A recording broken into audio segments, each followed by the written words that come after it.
we're going to bring you two sides of the same coin here. An idiotic statement from Eric Adams, and then an idiotic statement from Fox and Friends commenting on the idiotic statement from Eric Adams. Eric Adams has a challenger too, doesn't he now? Zellner Myrie, the state senator from New York, is filed to run against him, and he's a pretty good progressive from Brooklyn. It wouldn't take much. It would not take much, exactly. From my perspective at this point. Here's Eric Adams. I mean, I guess, you know, at the very least, he's trying to say something positive, right? Should I give him credit for that? Like, it's better than saying, you know, like, you know, we're in a crisis. Here's Eric Adams talking about the lifeguard shortage in the city for, you know, city pools and how we're going to address it. If we had a migrant and asylum seeker plan that states those jobs that we are in high demand, we could expedite. How do we have a large body of people that are in our city and country that are excellent swimmers, and at the same time we need lifeguards? And the only obstacle is that we won't give them the right to work to become a lifeguard. That just doesn't make sense.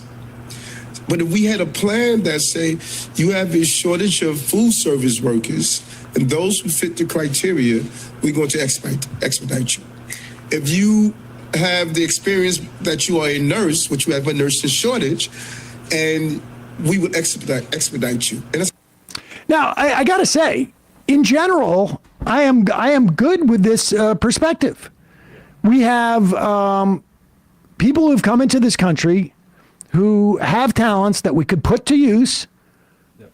We just had Kowalski from Nebraska come in and, you know, call in and say, you know, we have farmers in Nebraska who are like, the immigrants we have on our farm are the hardest workers that we have. And are like necessary to our operation. And I think Eric Adams is right. I think there's probably a better way of saying it than like assuming that the immigrants are all excellent swimmers. Yeah, and I want labor to make these decisions and not Eric Adams, or at least to be involved in making them. Yes, but I do think that the point being that like we should expedite the ability of immigrants who are in this country awaiting processing or whatever it is. Yes. The ability to work. Particularly, you know, I mean, I think we shouldn't necessarily put restrictions on it, but if we have shortages of workers in specific areas and people are trained, or provide them training. Yeah. In fact, while we're at it, let's just provide even more training. Right. For both immigrants and non-immigrants. Because remember when Adams was on The Breakfast Club with Alayemi, he was kind of Charlemagne and some of the other guys were getting on him for like giving immigrants money. But that money was just giving to them so they could survive because they were disallowed to work at all. Exactly. And here is the Fox and Friends people trying to sort of maintain some type of anti-immigrant perspective on this. So many times I go walk by Roosevelt Hotel and I look at these guys in their swim trunks, and I'm wondering if we'd only and a whistle. They usually stand outside with a whistle, if they and with some little nose there, sun protection. You know, and I always say to myself, if they could only get lifeguard jobs. But, you know, pause it for 1 second. I just want to tell you something. What you're watching right here is people selling stuff on the street. Which I got news for you. If you've been in New York for any period of time, this has been going on.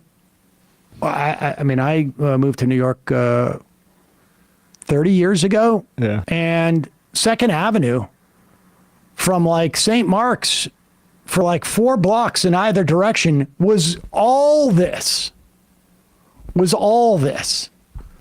And people buy some of their stuff there. Yeah. It's a yard sale is really basically what it is. It's a yard sale.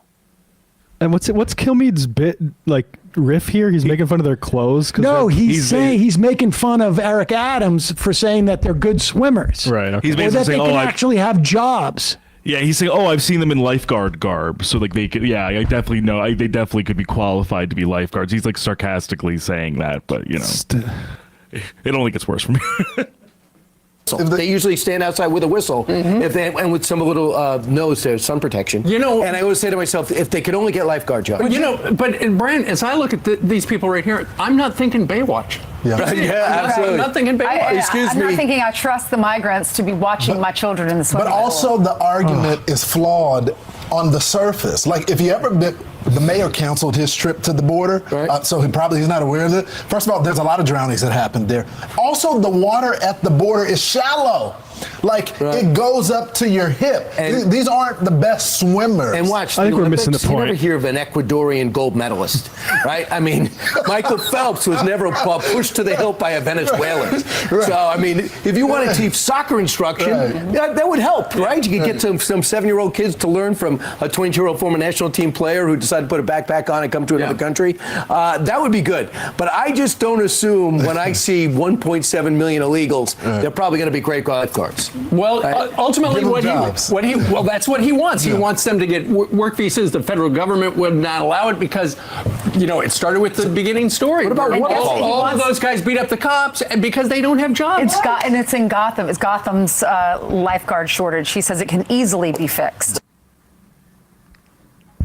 That story about the beat up the cops, we played that video. It was quite clear the cops beat up and grabbed the immigrants who were moving. It's become a totem for people now. And I think even Ducey there is actually trying to be the least bigoted of all of them. Like, we've done nothing on this segment except for say we don't think that these people that are trying to support themselves by selling stuff on sidewalks aren't good swimmers. Like, what? We've put this out to millions of people. They're just, The Notorious Reg says, how many of the Fox and Friends have or had an immigrant nanny? I mean, the idea you're not going to trust your kids. Half of all of their friends or more, I would say, of everyone sitting on that thing, if they, half of them, minimum, leave their kids with an immigrant. 100%.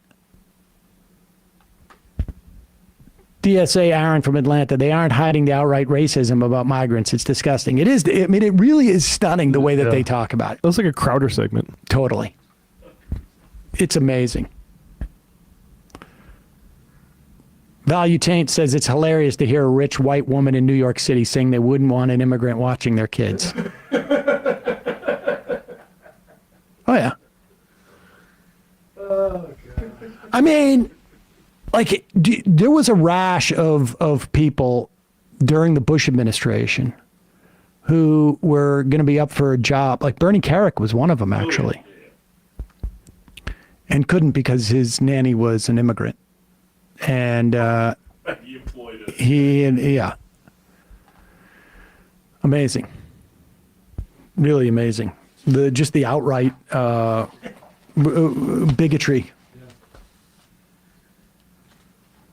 No sense of maybe karma. You sit in a studio talking about people that are just absolutely being put through the ringer by the world, and you just talk crap all day. Like, gosh. Unbelievable.